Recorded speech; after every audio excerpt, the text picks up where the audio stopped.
I was in second or third grade the first time I was called the N-word. It was by this fourth grader. I didn't know what it meant, but I knew it wasn't good because it was condescending tone. And I got off the bus and I came home and I said, Mom, what's an N-word? And I'll never forget the look on my mom's face. Her eyes filled up with tears and she looked at me and she said, where did you hear that? And I told her what happened on the bus. And before I knew it, we were in the station wagon racing down the street and she was mad. And so I was just sitting there trying not to make eye contact or any sudden movements because I know how Mama Catherine used to get. And she was just driving and tears were streaming down her face. And we pull up to the kid's house and I was mortified. And she bangs on the kid's door and the mom comes out and says, oh, can I help you?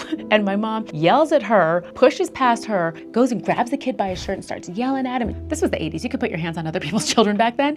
We were all fair game. And so, you know, she yells at him, she yells at the mom, we get back in the car and I'm just sitting there wondering what the heck just happened. And I said, Mom, what is an N-word? And she pulls the car over and she's crying and she looks at me and she said, Elizabeth, the N-word is a hateful word that people are going to say to you to try to make you feel small. She gets back on the road. We're sitting there in silence. Tears are still streaming down her face. And as we're doing that, I make a conscious decision that I will never respond to that hateful word with hate and I will never let it make me feel small.